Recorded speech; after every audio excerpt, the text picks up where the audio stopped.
ஆனந்தமாக அனைவரும் வாழ்க.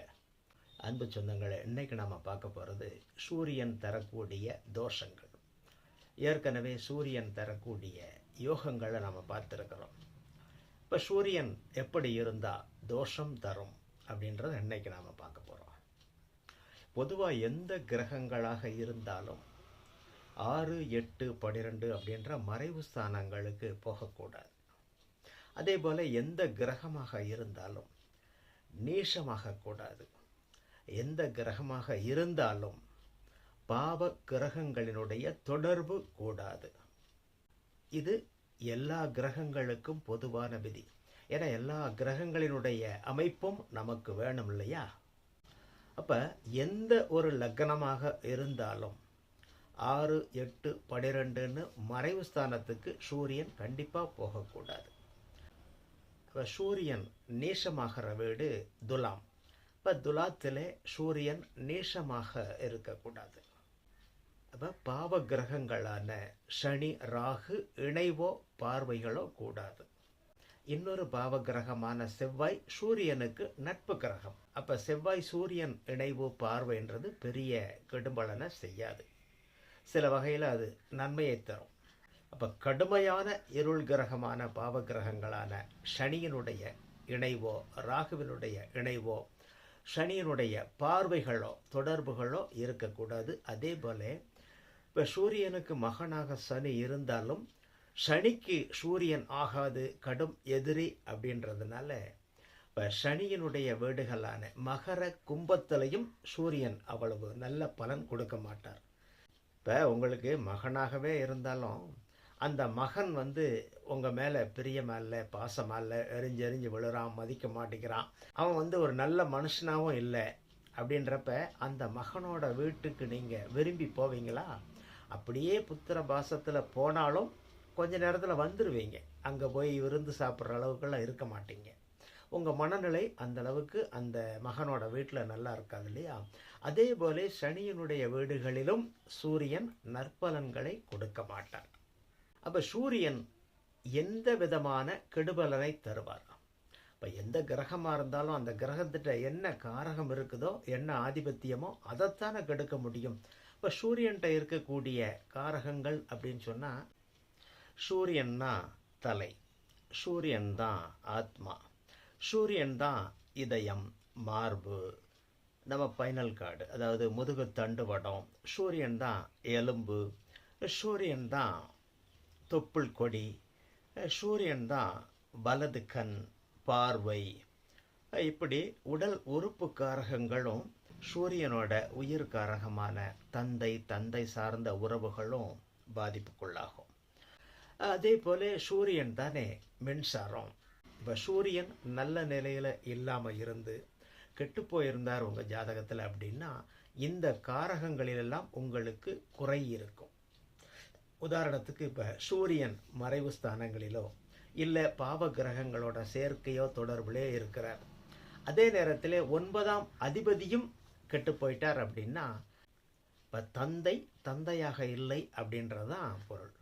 தந்தையே இல்லை, அவர் தந்தையாக இல்லை, தந்தையால் பிரயோஜனம் இல்லை. சூரியன் உங்கள் ஜாதகத்துக்கு எந்த ஆதிபத்தியம் வாங்கி இருக்கிறாரோ அந்த ஆதிபத்தியத்திற்கும் குறைவு ஏற்படும். சூரியன் 2ஆம் ஆதிபத்தியம் அப்படின்னா தனம், வாக்கு, குடும்பத்தில் குறைவுகள் இருக்கும். இப்போ சூரியன் உங்கள் ஜாதகத்தில் 4ஆம் வீட்டுக்கு அதிபதியாக இருந்து அந்த சூரியனும் கெட்டு போயிருந்தார் அப்படின்னா வீடு, மனை, வாகனம், தாய், இந்த விஷயங்களில் சுகம், இதில் எல்லாம் அவ்வளவு நற்பலன் இருக்காது.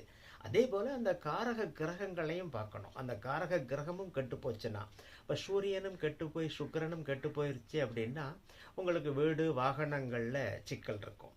அதே போல் சந்திரனும் கெட்டு போயிருக்குது அப்படின்னா உங்களுக்கு தாய் உறவுகளில் சிக்கல் இருக்கும். இப்போ சூரியன் 5ஆம் அதிபதியாக இருந்து அவர் கெட்டு போயிருக்கிறார் அப்படின்னா 5ஆம் இடம் சொல்லக்கூடியவங்க பூர்வீகம், குலதெய்வம், இதில் குறைகள் இருக்கும். குழந்தை பாக்கியத்தில் குறை இருக்கும். அதே போல் அந்த குழந்தை காரக கிரகமான குருவும் கெட்டு போயிருக்கு அப்படின்னா குழந்தையால் பிரச்சனை, இல்லை குழந்தையே பிரச்சனை, இல்லை குழந்தை தோஷம், புத்திர பங்கம், இது போல் இருக்கும். அடுத்து இப்போ சூரியன் உங்களுக்கு 7ஆம் அதிபதியாக இருக்கிறார் அப்படின்னா, அப்போ சூரியன் 7ஆம் அதிபதியாக இருந்து அந்த சூரியன் கெட்டு போயிருக்கிறார் அப்படின்னா, உங்களுக்கு நண்பர்களால், மனைவியால், பொதுமக்களால், வியாபாரத்தில் அப்படின்ற குறைவுகள் இருக்கும், சிக்கல் இருக்கும். அதற்கு காரக கிரகத்தையும் பார்க்கணும். பொதுமக்களால் அப்படின்னா சந்திரனையும் பார்க்கணும், சனியும் பார்க்கணும். அதே போல் மனைவி அப்படின்னா சுக்கிரனையும் பார்க்கணும். இப்போ சூரியன் உங்களுக்கு 10ஆம் அதிபதியாக இருந்து அந்த சூரியன் கெட்டு போயிருக்கிறார் அப்படின்னா, உங்களுக்கு தொழில் அவ்வளவு சிறப்பாக இருக்காது. அதே போல் தொழில் காரகன்னு சொல்லக்கூடிய சனியும் கெட்டு போயிருக்கிறார் அப்படின்னா, நிலையான ஒரு தொழில் இருக்காது. இப்படி சூரியன் எந்த ஆதிபத்தியத்தில் இருக்காரோ அந்த ஆதிபத்தியமும் அந்த சூரியனுடைய காரகமும் கெடும். இப்போ சூரியன் கெட்டு போயிருக்கிறார் அப்படின்னா உங்களுக்கு நிர்வாகத்தன்மை இருக்காது. இப்போ சூரியனும் சிம்மமும் கெட்டு போயிருக்குது அப்படின்னா உங்களுக்கு அரசாங்கத்தால் எந்த பயனும் இருக்காது, நற்பலன்கள் இருக்காது, அரசு வேலை இருக்கிறதுக்கு வாய்ப்பு இல்லை. சூரியன் மறைவு ஸ்தானங்கள்லையோ நேசமாகியோ இருந்து அதனோட பாவகிரகங்களுடைய தொடர்பும் இருந்துச்சுன்னா அப்போ தந்தை, அரசு, அரசாங்கம், நிர்வாகம், மின்சாரத்தால் பிரச்சனை இருக்கும். அடிக்கடி உங்களுக்கு மின்சாரம் தொடர்பான பிரச்சனை இருக்கும். வீட்டில் அடிக்கடி கரண்ட் போகும், இல்லைன்னா மின்சார சாதனங்கள் அடிக்கடி பழுதாகும். மின்சாரத்தினாலேயே உங்களுக்கு சிக்கல்கள் வரும். ஒருவரோட ஜாதகத்தில் சூரியன் மறைவு ஸ்தானங்களிலோ நேசமாகி இருந்தோ பாவ கிரகங்களினுடைய தொடர்புகளில் இருந்தாலோ சூரியனுடைய காரகமான அரசு, அரசாங்கம், அரசியல், தந்தை, நிர்வாகம், தலைமை, மின்சாரம், தாமிரம், அதாவது உலகத்தால் தாமிரம், இது தொடர்பானதுல எல்லாம் உங்களுக்கு சிக்கல் இருக்கும், பிரச்சனை இருக்கும். இது சம்பந்தமான விஷயங்களில் எல்லாம் உங்களுக்கு ஏதாவது ஒரு சிக்கல், குறை இருந்துக்கிட்டே இருக்கும். இப்போ சூரியன் எந்த ஆதிபத்தியத்துக்கு உரியவராக இருந்து அவர் கெட்டு போயிருக்கிறாரோ அப்போ அந்த ஆதிபத்தியத்தினுடைய குறைகளும் உங்களுக்கு இருக்கும். நன்றி உறவுகளே. மீண்டும் மற்றும் ஒரு நிகழ்விலே சந்திப்போம். தொடர்ந்து இணைந்திருங்கள். அன்பு உறவுகள் ஆனந்தமாக அனைவரும் வாழ்க.